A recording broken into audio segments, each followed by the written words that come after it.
वैसे की तरफ से भी। अब्दुल्ला, आप चूँकि काउंसलर हैं, तो बीइंग अ काउंसलर यूथ के क्या इश्यूज आपके सामने आते हैं, और according to you, because family is under attack, yes, what are those things जिसकी वजह से हम ये कह सकते हैं कि फैमिली अंडर अटैक?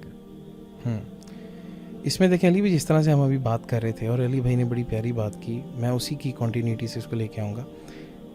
हमारे, चूँकि मैं काउंसलिंग करता हूँ बॉयज़ की, जो यानी ये जो एज ग्रुप है 18 से ऑनवर्ड्स का, यहाँ पर ना टॉलरेंस की बहुत कमी है, यानी यंगस्टर्स के अंदर भी, एंड इवन यानी ओवरऑल मैं आपको बात कर रहा हूँ, मैरिड भी हैं और जिस तरह से भी हैं, टॉलरेंस की कमी बहुत ज़्यादा है। और उसके बाद जिस तरह हम अभी डोपामीन की बात कर रहे थे, दे आर जस्ट रिसीवर्स, वो सारे उनकी लाइफ जो यानी रिवॉल्व कर रही है हेडोनिज्म के तरफ, बस वो ये चाहते हैं कि हमारा भला हो जाए, हमारा प्लेजर बढ़ता जाए और हमारा फायदा हो, बस हर केस के अंदर ना what's in it for me, yes, या what's in it for me, बात ही सारी गेम ही है। सॉरी, यहाँ मैं एक बात ऐड कर दूं, मैं पिछले दिनों एक बात यंगस्टर से कर रहा था कि maybe this is the last generation of valuable and sincere teachers you are seeing. Yes, क्योंकि अब हर बंदा ग्रीडीनेस और मटीरियलिज्म की तरह, अब वो टीचर ख़त्म होने वाला है जो तुम्हारी तरबियत पे तवज्जो देगा या जो तुम्हें आउट ऑफ द वे जाके टाइम देगा। अब ये दौर जो है ना, ये पैसे का दौर असल में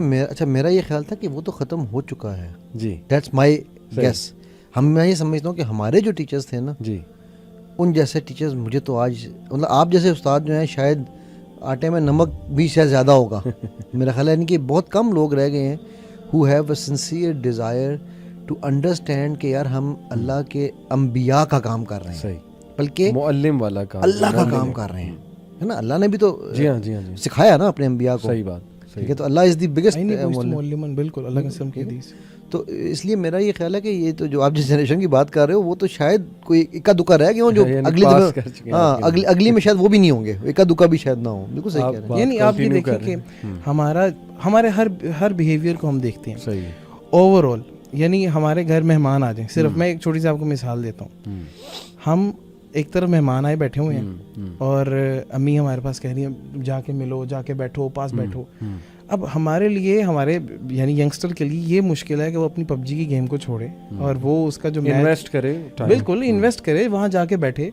और यानी पहले लोगों की बातें अगर आप सुने तो वो तो बड़ा एंजॉय करते होते थे, इस चीज़ को बड़ा एंजॉय करते, यानी वैल्यूज़ का क्या मामला था। मैं आपको एक मिसाल देता हूँ, मेरे बड़े मुझे बताते हैं कि ना आपके जो दादा थे ना, उनके साथ उनके इलाके में यानी हमारे एक और बड़े रहते थे जिनको कहते थे बाबा दीना। तो मेरे दादा के घर ना गांव से मेहमान आ गए, अब हम लाहौर में रहने वाले शुरू से, तो वो कहते हैं कि बड़ी बारिश हो रही है उस दिन ना, बहुत बारिश हो रही है, और गांव के लोग अब शहर में आए तो you know there is a difference for them ना। तो कहते हैं कि वो इतनी बारिश के अंदर चलते हुए ना एक हुक्का उनके लिए लेके आए, सही, और हुक्का ला के उनको सर्व किया कि मैं क्या कि इन्हों के घर मेहमान आए ने पिंड तो सही।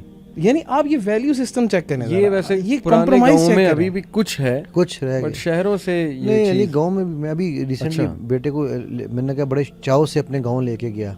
अच्छा, मैंने वहाँ पे अपने चाचा से सवाल पूछा।